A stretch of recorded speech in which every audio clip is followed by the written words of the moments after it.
एही भली ज्ञानपूर्ण कथा प्रतिदिन जानिबा पाई आपण आमर ही चैनल को एबे ही सब्सक्राइब करंतु एवं पाखरे थिबा घंटी को निश्चय दबांतु। नमस्कार दर्शक बंधु, जय जगन्नाथ। दर्शक बंधु, ज्योतिषंकर अनुसार 12 गोटी राशि रही थाए एवं एही 12 राशि उपरे पड़ुथिबा दशा अनुसार ही कौनसी जातकर भविष्यत किंबा वर्तमान रे हेउथिबा उत्थान पतनर संभावना जना पड़ी जाई थाए। तबे एही ठारे कहि रखुछु जे प्रत्येक राशिर भल गुण एवं दुर्बलता मध्य रही थाए। प्रत्येक राशिर निजर स्वयं विशिष्ट गुण, इच्छा एवं जीवन तथा लोकंकर प्रति आचार व्यवहार अलगा अलगा रही थाए। आपण को कहि रखुछु जे आजिर एही वीडियो माध्यम रे आपण को ज्योतिष शास्त्र अनुसार एमिति किछि राशि गुड़िकर विषय रे कहिबा पई जाउछु, जहार ग्रह मानकर चलन कारणरू एमिति महा संयोग बनुछि जे 2040 पर्यंत एही राशि मानकर एबे भाग्य चमकिबाकु जाउछि। जदि एही राशि अनुसार सबुठारु शुभ राशि बोली कुहा जाए तेबे मध्य यह भूल हेब नाही। तेबे चलंतु आज आम आपणको एही वीडियो रे सही राशि मानकर विषय रे कहिबाकु जाउछु। तेबे दर्शक बंधु, आपण को अनुरोध हटे जे आपण एही वीडियो को मन ध्यान देई शेष पर्यंत निश्चय देखंतु। या सहित वीडियो को अधिकरु अधिक शेयर करंतु एवं आमर चैनल को सब्सक्राइब करंतु। एही भली लेटेस्ट ज्योतिष वास्तुशास्त्र विषय रे अधिक सब जानिबा पाई। तेबे दर्शक बंधु, आसंतु जानि नेबा कोन सही राशि गुड़िक। तेबे दर्शक बंधु, सबुठारु प्रथम राशि हेउछि मेष राशि। सबुठारु भाग्यशाली मेष राशिर लोक माने होइथान्ते। ग्रह मानकर चलन रे हेउथिबा महा परिवर्तन कारणरू मेष राशिर लोक मानकु आगामी भविष्यत रे व्यापार वाणिज्य रे लाभ हेबा सहित धन प्राप्तिर नुआ नुआ उपाय मध्य उत्पन्न हेब। माता लक्ष्मीकर कृपारू आपणकर आगामी समय आपणकर पई अत्यंत शुभ हेब। एमिति कि आगामी समय रे आपणको आपणकर परिश्रमर उचित फल मिलिब।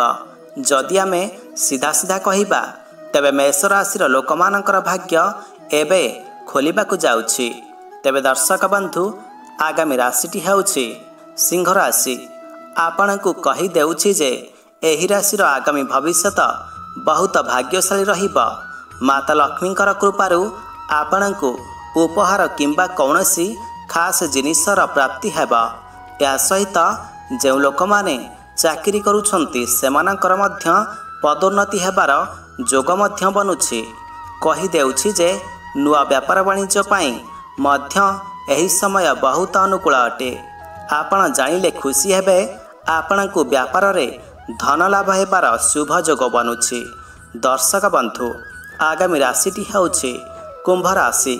जेउ राशि मानकर भाग्य चमकिबाकु जाउछि सेमानकर मध्यरु गोटिए राशि हेउछि कुंभ राशि। एही कुंभ राशिर जातकरे ग्रह परिवर्तन कारणरू बड़ परिवर्तन देखिबाकु मिलिब। एही समय आपणकर खुशीपूर्ण रहिब। जेउ लोक माने एही वर्ष चाकरी खोजुछंती सेमानंकु एही वर्ष चाकरी निश्चय मिलिब। या सहित एही समय रे भूमि एवं धन संपत्ति सहित जड़ित मामला गुड़िक खूब शीघ्र समाप्त होइजिब। तेबे दर्शक बंधु, आगामी राशिटी हेउछि कन्या राशि। एही राशिर छात्र मानंकु बहुत बड़ लाभ मिलिबाकु जाउछि।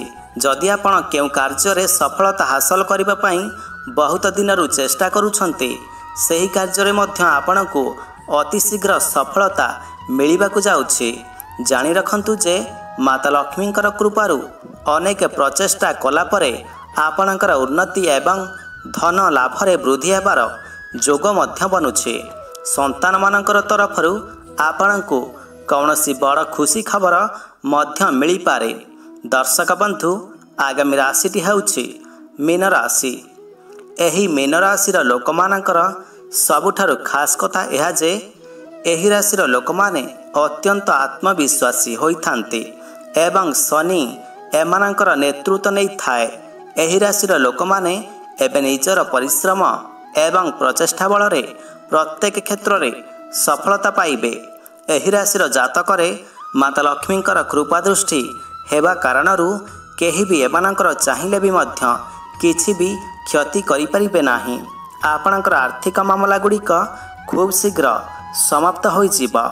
तेबे दर्शक बंधु आपण को अनुरोध अटे जे आपण कमेंट बॉक्स रे सच्चा हृदयरू जय माता धनलक्ष्मी बोली निश्चय लिखि दियंतु, जहा फल रे आमे जानि परिबु जे आपण आमर ही वीडियो को शेष पर्यंत देखिछंती बोली। या सहित वीडियो को लाइक करंतु, सांग साथी बंधु बांधव समस्त सहित वीडियो को शेयर करंतु। यह सहित आमर चैनल को सब्सक्राइब करंतु। धन्यवाद। जय जगन्नाथ।